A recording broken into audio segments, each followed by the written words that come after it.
जो नजदीक का शिव मंदिर हो, उस शिव मंदिर में जाकर मात्र शिवलिंग का स्पर्श कर लेना। आप में से कितने लोग हैं जो शंकर जी के मंदिर में जाकर चंदन की 3 उंगलियां शिवलिंग पर घुमाते हो ना, शिवलिंग पर 3 उंगली। तो ये 3 उंगली घुमाने का फल क्या है?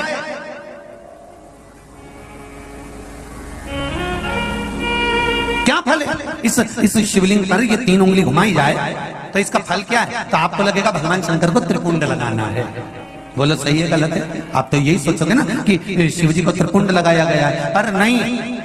शिव महापुराण की कथा कहती है, ओम शिव महापुराण की कथा ये सागर में जो चल रही है, इसमें आप अगर विद्धेश्वर संहिता को या पार्वती खंड को निकालोगे या आप स्कंद पुराण का या लिंग पुराण की कथा को उठाकर देखोगे तो उसमें वर्णन आता है, जब कोई पुरुष, नारी या बच्चा अगर चंदन लेकर गया है, अष्टगंध लेकर गया है, या जल चढ़ाने के बाद चंदन भी नहीं है, अष्टगंध भी नहीं है, लाल चंदन भी नहीं है, और मात्र उंगली से 3 लाइन खींचता है, उसका मतलब त्रिपुंड लगाना नहीं होता। उसका मतलब होता है कि उसने एक पार्थिव शिवलिंग का निर्माण कर पूजन कर ली है। यह फल प्राप्त, उसका फल ये प्राप्त होता है।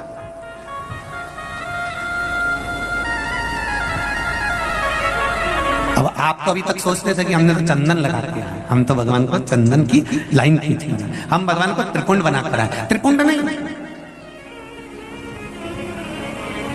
भगवान शंकर को आपने त्रिपुंड लगाया वो अपनी जगह पर है, पर भगवान शंकर को जो आपने 3 लाइन खींची है, हाथ का जो स्पर्श कर घुमाया है, इससे पार्थिव शिवलिंग के निर्माण का फल प्राप्त हो जाता है।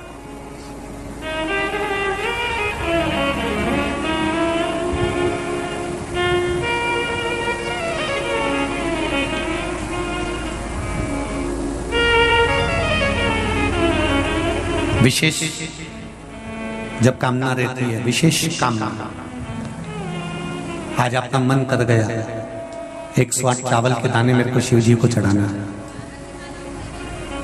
108 चावल के दाने मुझे शंकर भगवान को चढ़ाना। विशेष आज आपके मन में कोई मनोरथ बड़ा है, कोई कामना बड़ी है, और बाबा से आपने विनती करी कि मेरा ये कार्य अटक रहा है, आप पूरा करोगे, मुझे विश्वास है। 108 चावल के दाने चढ़ाना है। आपने चंदन लगाया, हाथ की हथेली पर 108 चावल के दाने जो घर से गिनकर लेकर गए हो, उसको हथेली में रखा। एक चावल का दाना नहीं चढ़ाया, हथेली में रखकर जो विशेष कामना, जैसे किसी कर्मकांडी ब्राह्मण से पूछा जाए, पूजन होने के बाद में विशेष अर्घ दिया जाता है, विशेष अर्घ।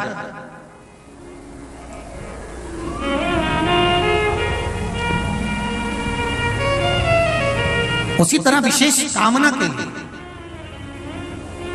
तो महापुराण की कथा चल रही है, बार बार नहीं मिलेगा। और जितने लोग आस्था पर सुन रहे हैं, जितने लोग फेसबुक यूट्यूब पर सुन रहे हैं, वो भी ध्यान लगा।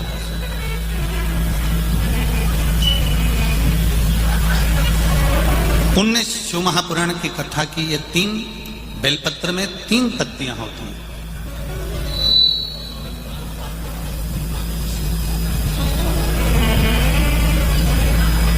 ये 3 पत्तियां शिव महापुराण की कथा कहती है। जब हम देवाधिदेव महादेव को समर्पित करते हैं, जब हम भगवान शंकर को ये 3 पत्तियां समर्पित करते हैं, तो हमारा वर्तमान, हमारा भविष्य और हमारा पूर्व का किया हुआ जो भाग है, वह भी केवल एक बेलपत्र जब हम भगवान शंकर को समर्पित करते हैं, तो हमारा वर्तमान, हमारा भविष्य और हमारा भूत जो निकल गया, वो तीनों ही भगवान शिव उसको संवार देते हैं। मात्र एक बेलपत्र का फल इतना प्रबल है कि एक बेलपत्र मात्र भगवान शंकर को समर्पित कर देने से हमारा निश्चित समय, अवधि, गणना सब स्वीकार कर लेते हैं भगवान शंकर।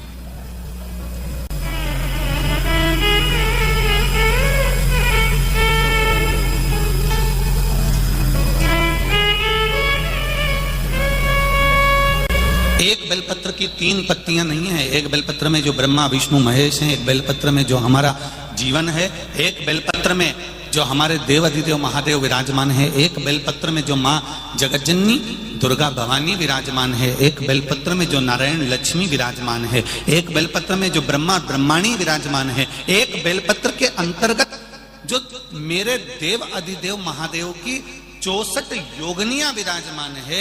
एक बेलपत्र के अंतर्गत 33 कोटि देवी देवता विराजमान है।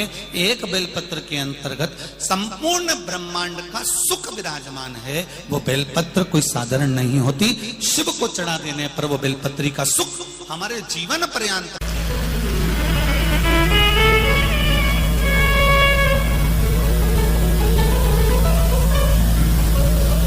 केवल एक बेलपत्र हमने जो देवादिदेव महादेव को समर्पित करी, उसका सुख हमको अपार सुख प्रदान कर देता। पुण्य 3 तरह से होता है, एक मन से, वचन से और कर्म से।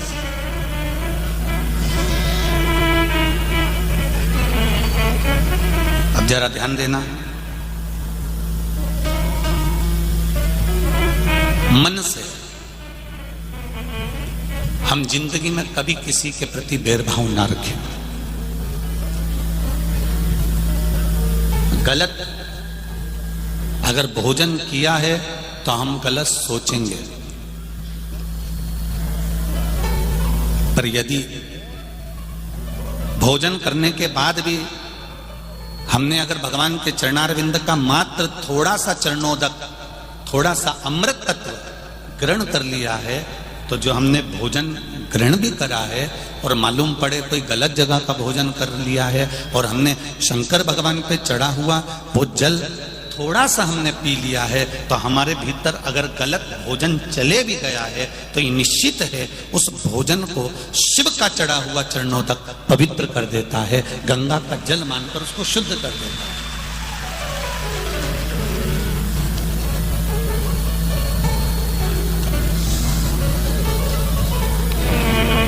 दो विष होते हैं,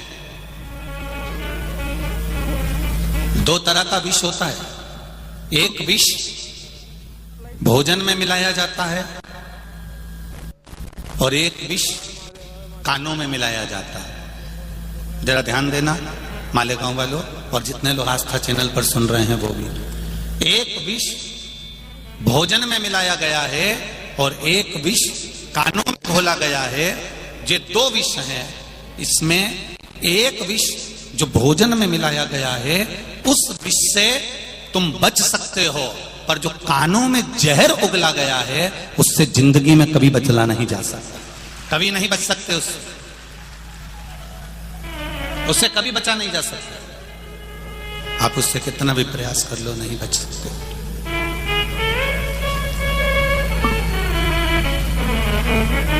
भोजन का विष निकल सकता